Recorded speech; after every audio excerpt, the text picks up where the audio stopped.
कैसे हैं आप सभी दोस्तों। क्या आप लोगों के साथ भी ऐसा हो रहा है कि मॉक दे रहे हैं तो मार्क्स ही नहीं बढ़ पा रहे हैं? पहली बात तो ये बहुत सारे स्टूडेंट्स की समस्या है कि सर मॉक्स में मार्क्स नहीं बढ़ रहे हैं। कुछ बच्चों का ये भी कहना है कि कभी कभी तो मॉक्स में मार्क्स एकदम से बढ़ जाते हैं, कभी एकदम से डाउन हो जाते हैं। तो ये भी एक बहुत बड़ी समस्या बच्चों के सामने आ रही है। मतलब यहाँ कमी मॉक की है या आपकी है, मतलब इस बारे में मैं चर्चा करना आया हूँ मेनली। मॉक में मार्क्स कैसे बढ़ेंगे और एक आइडियल टाइम टेबल क्या होना चाहिए आपका, यानी कि आप किस तरह से किस सब्जेक्ट को कितना टाइम देंगे। लाइक इंग्लिश को कितना समय देना है एग्जाम में, रीजनिंग को कितना देना है, जीएस को कितना देना है, इस सब पे चर्चा करते हैं। गाइस सबसे पहले अगर बात करूं मॉक में मार्क्स बढ़ने या ना बढ़ने की, देखिए जनरली मॉक सबसे पहले तो उसी बच्चों को देने चाहिए जिसका सिलेबस कंप्लीट हुआ हो। अगर आपका सिलेबस कंप्लीट नहीं है और आप मॉक दे रहे हैं फिर तो कोई फायदा ही नहीं है मॉक देने का। तब तो आप अपने आप को जज ही नहीं कर पाएंगे कि आप कहाँ स्टैंड करते हैं। अगर आपका सिलेबस कंप्लीट है तो ही आप मॉक देंगे, तभी आप अपने आप को जज कर पाएंगे कि आप कहाँ स्टैंड करते हैं। दूसरी बात गाइस, अगर मॉक में मार्क्स आपके कभी कम हो रहे हैं कभी ज्यादा हो रहे हैं तो यहाँ मेन रोल आपका भी नहीं है बच्चों। सही बात तो यह है कई बार यहाँ पे मेन रोल मॉक का भी हो जाता है। देखिए अलग अलग कंपनीज के अपने अलग अलग मॉक हैं, इनमें प्रीवियस ईयर क्वेश्चंस तो कम ही रहते हैं, अपनी तरफ से ज्यादा बनाए हुए क्वेश्चंस होते हैं।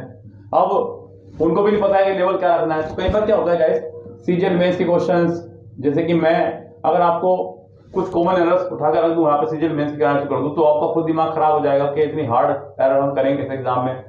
जैसे कि मैंने अभी एक आरसी का सेट कराया कल ही, जिसमें मैंने सीजीएल मेंस का कराया, तो थोड़ा लंबा आरसी था बहुत ज्यादा, तो स्टूडेंट्स को थोड़ा सा डराने के लिए काम किया जाता है मॉक की तरफ से। मैं तो सिर्फ इसलिए पढ़ा रहा था जिससे कि क्योंकि मेरे पास मुझे लेटेस्ट कराना था और लेटेस्ट एग्जाम सीजीएल का कंडक्ट हुआ था, तो मैंने उस एग्जाम से अपना सक्सेस खाया।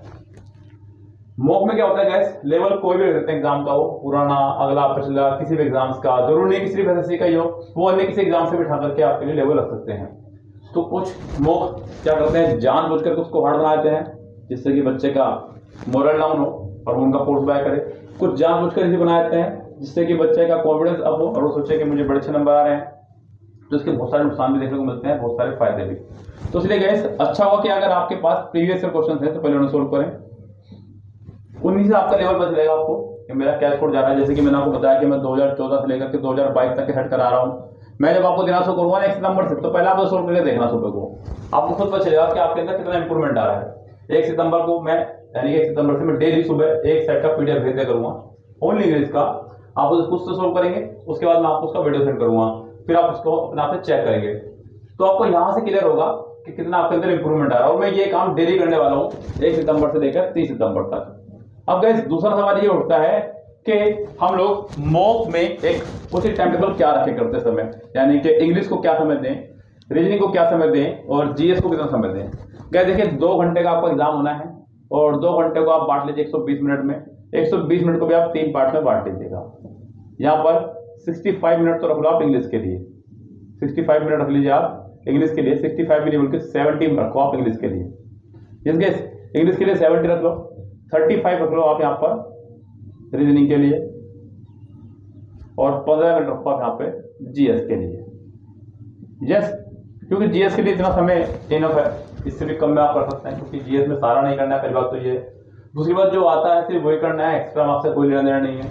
तो यहाँ आप एक आइडियल टाइम टेबल बना लें अपना, घर पे भी अगर आप मॉक दे रहे हो या फिर ऑफलाइन कर रहे हो, तो 70 मिनट के अंदर आपको इंग्लिश कवर करना है, 35 मिनट के अंदर रीजनिंग कवर करना है, 15 मिनट के अंदर जीएस कवर करना है। इसमें भी मैं आपको एक वीडियो बना दूंगा अलग से कि 70 मिनट में किस पोर्शन को कितना समय देना है, इंग्लिश की कॉमन को कितना टाइम देना है, डायरेक्ट इंडेट को कितना टाइम देना है, एक्टिव पैसिव को कितना टाइम देना है। तो ये एक टाइम टेबल अपना शेड्यूल बनाए अच्छा सा बुक। और मॉक में अपने लेवल को बढ़ाने के लिए आपको जरूरी है गाइस कि आपके अंदर जो कमियां आ रही हैं, लाइक मान लीजिए आपके मॉक में मार्क्स कम आ रहे हैं, तो आपने देखा कि मार्क्स आ कहां से कम रहे हैं। आपने देखा कि मेरा पीक्यूआरएस पोर्शन जो है हर बार गलत जा रहा है। अब आप ये चेक करो कि पीक्यूआरएस एग्जाम में आ कैसे रहे हैं बार बार मॉक के अंदर।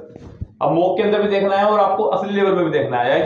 स्टेनो के अंदर आप पिछले 10 सालों का पेपर उठा के देखो या फिर 10 से उठा के देखो कि पीक्यूआरएस आ किस लेवल के रहे हैं।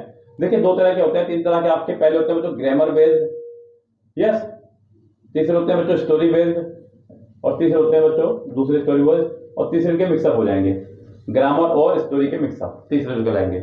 तो ग्रामर बेस्ड बहुत ज्यादा इजी रहता है, स्टोरी बेस्ड थोड़ा सा हार्ड, लेकिन इससे तो ज्यादा हार्ड रहेगा, लेकिन थोड़ा सा कहूंगा कि इजी भी इतना हार्ड नहीं है, लेकिन इससे जो थोड़ा सा हार्ड रहेगा।